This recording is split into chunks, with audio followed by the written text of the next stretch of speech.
శాంతి. మురళీ రవళి. ఈరోజుటి మురళీలోని కొన్ని మధుర మహావాక్యాలు. తేదీ 10/10/2024. బాబా చెప్తున్నారు, మధురమైన పిల్లలు లేస్తూ కూర్చుంటూ బుద్ధిలో జ్ఞానము ఉప్పొంగిపోతూ ఉంటే అపారమైన ఖుషీలో ఉంటారు. ఎవరి బుద్ధిలో తండ్రి స్మృతి నిలవదో, బుద్ధి అటు ఇటు తిరుగుతూ ఉంటుందో, ఇటువంటి వారి సాంగత్యము నుండి మిమ్మల్ని మీరు చాలా కాపాడుకోవాలి. వారిని స్పర్శించను కూడా స్పర్శించరాదు. ఎందుకంటే స్మృతిలో లేనివారు వాతావరణాన్ని పాడు చేస్తారు. స్వయంగా భగవంతుడే మిమ్మల్ని చదివిస్తున్నారు. కావున ఎప్పుడూ ఈ చదువును నిర్లక్ష్యము చేయరాదు. ఈ సమయములో చదువుకోలేదంటే అంతిమములో చాలా పశ్చాత్తాపపడవలసి ఉంటుంది.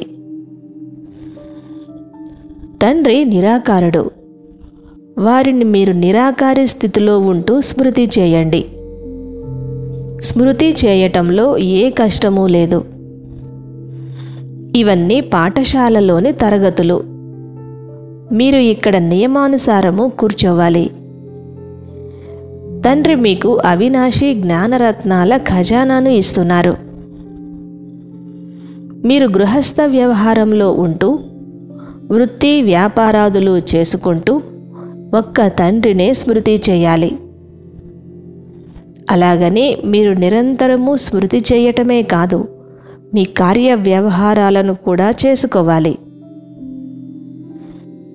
ఏ పని చేస్తున్నప్పటికీ తండ్రి స్మృతిలో ఉండటానికి ప్రయత్నము చేయాలి. ఈ స్థితిని చేరుకునేందుకు సమయము పడుతుంది. నిరంతరము ఒక్క తండ్రి స్మృతి ఉంటే మీరు కర్మాతీత స్థితికి చేరుకుంటారు. డ్రామా ప్లాన్ అనుసారంగా ఇక కొద్ది సమయము మాత్రమే మిగిలి ఉంది. ఈ తక్కువ సమయంలో మీరు ఎంత వీలైతే అంత స్మృతిలో ఉండే ప్రయత్నము చేయాలి.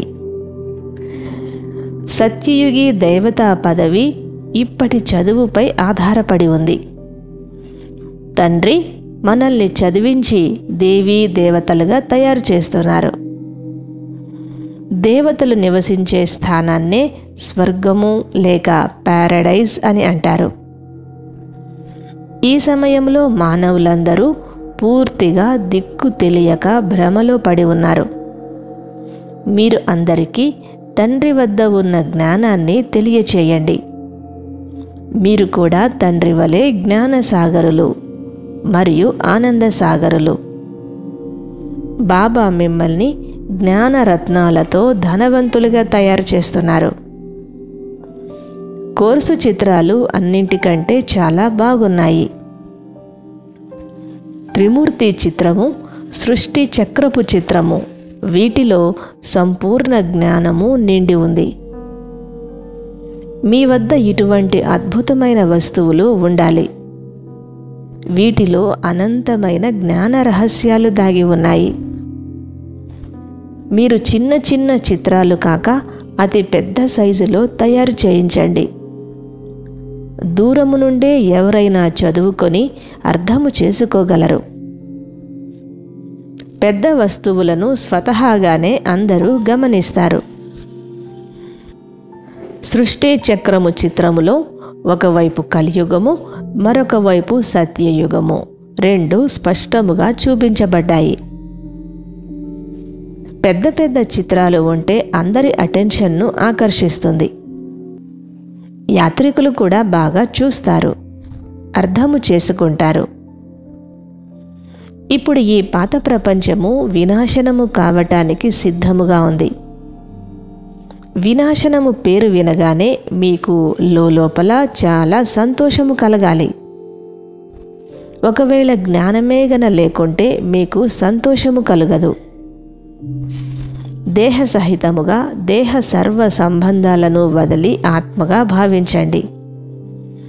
ఒక్క తండ్రితో యోగమును జోడించండి. ఈ విషయంలో మీరు బాగా శ్రమ చేయాలి. ఇప్పుడు ఈ పాత ప్రపంచము వినాశనము కావటము నిశ్చితము. కావున మీ సంతోషపు పాదరస మీటరు ఎంతో పైకి ఎక్కి ఉండాలి. శివబాబాను స్మృతి చేస్తే మాకు విశ్వ చక్రవర్తి పదవి లభిస్తుంది అని సంతోషముతో మీరు చిటికెలు వేయాలి. హఠయోగముతో కూర్చోరాదు. తింటూ తిరుగుతూ పనిచేస్తూ తండ్రిని స్మృతి చేయండి. కొత్త ప్రపంచపు రాజధాని తయారవుతూ ఉంది. అందులో మీరు ఉన్నతమైన పదవిని తీసుకోవాలి. అందరికీ సందేశాన్ని ఇచ్చి మీ ప్రజలను మీరే తయారు చేసుకోండి. వారి కళ్యాణము మీ ద్వారా జరగనున్నది. ఇతరులకు సందేశాన్ని ఇచ్చినప్పుడు వారి నుండి మీకు ఆశీర్వాదాలు కూడా లభిస్తాయి. అందరినీ ఆహ్వానిస్తూ ప్రదర్శనలోనికి పిలవండి. రైలులో కూడా మీరు సేవ చేయవచ్చును. చిన్న బ్యాడ్జీ ద్వారా కూడా మీరు సందేశాన్ని ఇవ్వవచ్చు.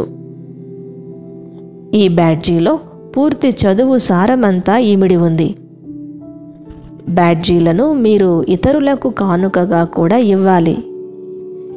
ఇతరులకు అర్థం చేయించటము చాలా సులభము. ఇక్కడ ఉన్న ఏ వస్తువులపైన మనస్సు ఉంచరాదు. చూస్తున్నా చూడనట్లే ఉండాలి.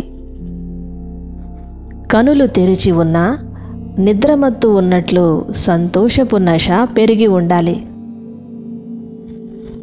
వరదానము: హద్దులోని కోరికలను వదిలి మంచిగా తయారయ్యే ఇచ్ఛా మాత్రం అవిద్యాభవ.